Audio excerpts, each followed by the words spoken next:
Lana, this guy's at the same place, and he got bored. And I don't know if you recall, but during the time that he was on his campaign trail, he had little nicknames for people. And there was one nickname he had for Joe Biden. It was Sleepy Joe, because Sleepy Joe falls asleep all the time, and he's old, and he really can't handle himself anymore. Well, here's Donald Trump in the middle of the meeting apparently this was with the Saudi Arabians.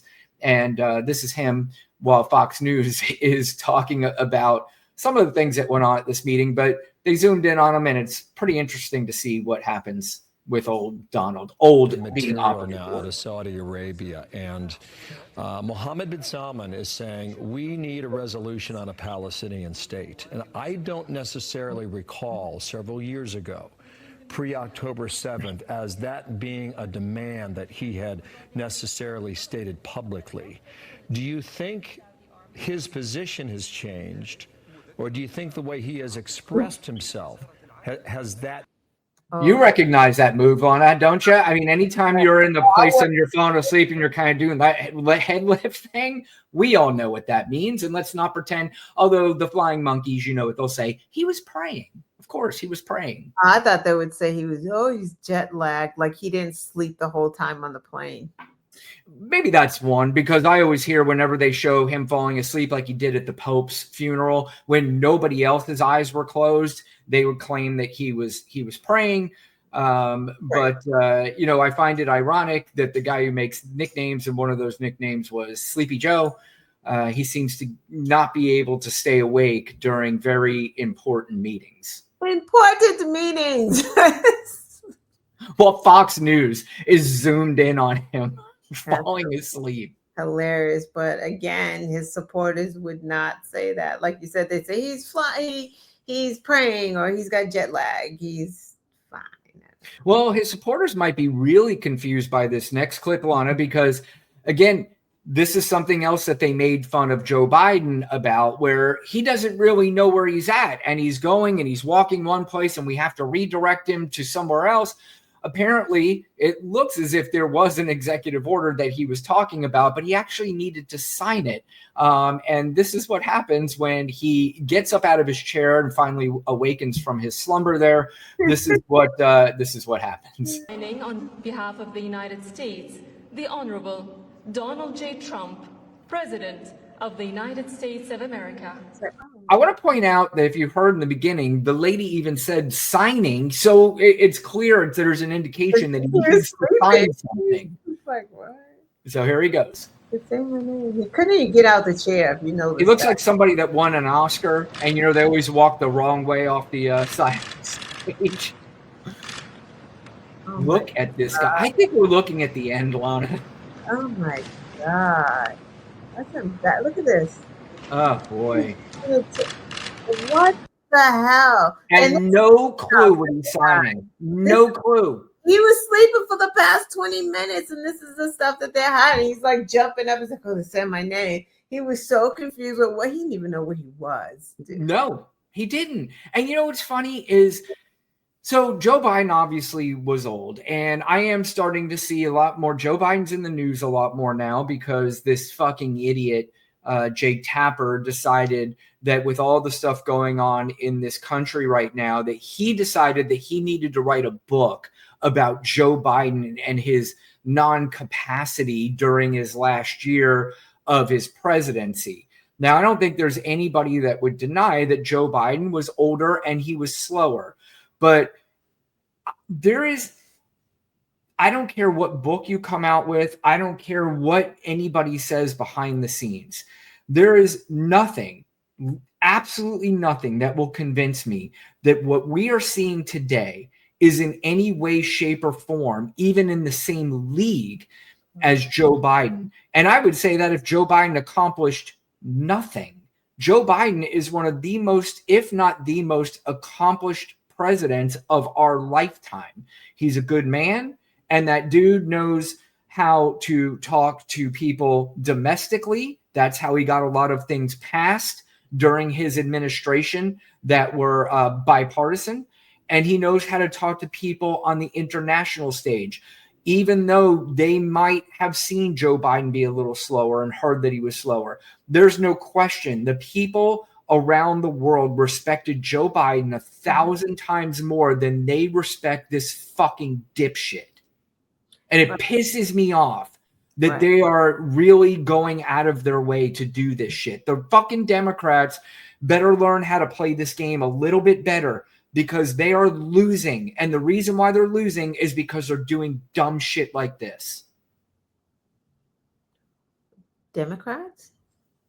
Yeah, I mean, I would say Jake Tapper probably leans more on the side, but I will also say that you also have other Democrats piling in on this anti-Joe Biden stuff, and that we should have said something earlier, or people are like, yeah, Joe should have got out earlier.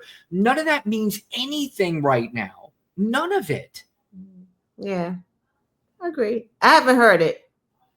I don't watch CNN either. Is that CNN? I don't either. But if you go on social media, you go on Twitter, I will see some Democrats. I will see some people that still feel like they have to give their opinion on how or what should have happened during this last. Oh, you're not talking about the lawmakers. No, not necessarily. No. Okay. Yeah. Yeah. No, I'm talking about talking heads, and I'm talking about people like that. And again, like I said, Jake Tapper, the reason why people don't watch CNN like they used to anymore is because people like you and I don't trust them anymore. Forget about MAGA. I mean, it's people like you and I that may not trust them as much anymore, because I personally don't believe the CNNs and the media did enough to warn the American people about what was going to happen in this country. And now here we are, and now they're trying to figure out a way how to cover this properly without looking like they're being biased, or maybe they're even scared to death to do this properly, and it sucks. Absolutely. And I wouldn't say I don't trust them, because that's something MAGA would say. Like, so I'm not saying I don't trust them to, tell the truth, because right. I agree. You're right. You're right. It's like the trust is not to cover it properly, or like all angles of a story. Like, they only tell part of the story and leave the other part out. Right. There's no such thing, like I've said a million times. I'm not saying CNN puts on stories that are fake news, like they say. I think they did the country a disservice by doing the both sides thing. I think they did their job in normalizing to any effect Donald Trump, when we knew this was not normal. We just knew it. And now it is beyond not normal. And I think CNN, MSNBC, all these news organizations knew this was coming as well, because they're not stupid.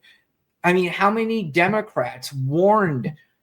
Kamala Harris warned, Joe Biden warned, Hillary Clinton warned, Bill Clinton warned, Obama, Michelle, all of them warned that this was coming. And these newscasters, they knew it was coming, but this both sides thing, I think, was a disservice to this country, personally. I think the voters were a disservice to this country. Yeah. Like, I just do, because I think it's just personal. It's just another view.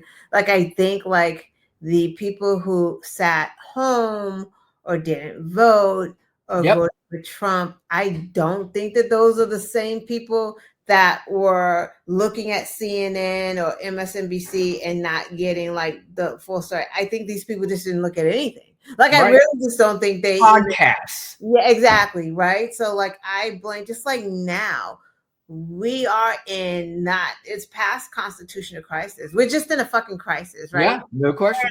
And it's not up to the media right now. It's not up to the lawmakers. It's like, it's really up to Americans to be upset about the corruption that's happening in our faces. Like, but how do they get it, Lana? If they're not getting it from the media, if they're not telling us, like, because that's the problem. Believe what you see. He is not hiding corruption. Right.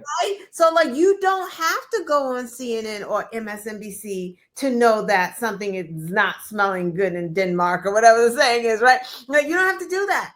He's telling you, they show Trump all day, all the time. And if you listen to him and watch him, the corruption's oozing out of his mouth. Like, there's no way in the world that you, like a normal person, unless you're just like checked out, think that is normal for someone to give a president a gift of a plane. Like, that's just, again, because we talked about that. Like, certain things should make you go, Yeah. unless you're like 15 or 16. But if you're a whole adult, like, and Hunter Biden, like, I don't, how are we squaring this? And he's like, hey, you'd be a fool not to take it if it's free. Like, that's a president. Right. Like, what's wrong with that picture? That his sons are like making business deals all over. Like, where are y'all? I agree.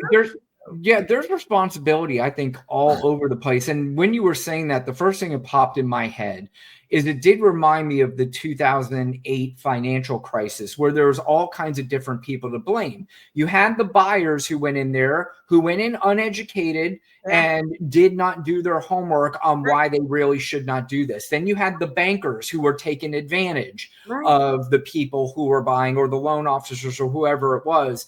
So you had the banks and the loan officers taking advantage. I even think a lot of the loan officers probably didn't even really know what was going on, but the banks were knowing what was going on, and then they're giving these loans to unwilling or unknowing investors. So it was kind of a big mess, and that's why there was so much confusion all over the place. And there was a lot of blame to go around back then, and there's a lot of blame to go on now. I do agree with you. The voters, I 100% agree that they are responsible for this, because they're not taking seriously enough the most serious things in their life. It's easy for them to understand the professional wrestling and Jerry Springer side of politics, but it's not easy to go out of your way and look at the more nuanced things that are going to benefit them or hurt them. And unfortunately, they got suckered by the Jerry Springer and professional wrestling part of it, and got more drawn into that. And some of them haven't felt it yet, but they're going to. And once they do, maybe they open their eyes. But Londa, how many clips have we seen the people where they say, oh, I own the farm and I vote for Donald Trump, and now I don't have a farm anymore, but I'd vote for him again. You're just like, what the fuck is wrong with you? Yeah. It's that is just like stupid pride at that point. It's just like, you just don't want to admit that you made a mistake, because you literally made a mistake. Like, it's just stupid. Blacks for Trump. If someone says one racist thing, just one, why don't you vote for them? Right. Like, he didn't hide any of the things. I mean, Michael Cohen told us that he says the N-word. So we could take that away. He called black countries shithole countries. Like, we see how he talks about people. He said Kamala Harris wasn't black. Yeah, we see how he talked, and none of that did a shock and awe to blacks for Trump. But now you see he's bringing in white South Africans talk about they're persecuted. I'm not saying, because they're white, I don't know the skin color, but they're persecuted. So we're the fucking black ones that are persecuted if it wasn't about the skin color. Like, so now blacks for Trump, where y'all at? Like, it's so obvious what this man is doing, and why wouldn't he? Because he's a racist. Like, why wouldn't he do these things? What about the Latinos for Trump? Right. Exactly. That's all. Dancing with You saw that clip of that lady. Yep. Happy. Yep. And now what? Yep. He's literally taking away people's asylum, ripping up asylum applications. There is no asylum anymore here. Right. That doesn't exist. Oh, they're trying to make sure that there is no due process for Americans now, too. And they are really going to go out of their way to threaten all Americans that if you do not agree with this administration, your ass is going to get arrested and locked up. And again, these are the kind of things. That's why I don't give a flying fuck about his little announcement with no details about the medication being brought down to 80, 90%. It's all fucking theater so they can keep doing what they want and keep Americans at bay and go, I'll be a good boy or a girl because he's bringing down my medication. Let me know. You could call me and let me know when the day that actually happens. Please do me that favor.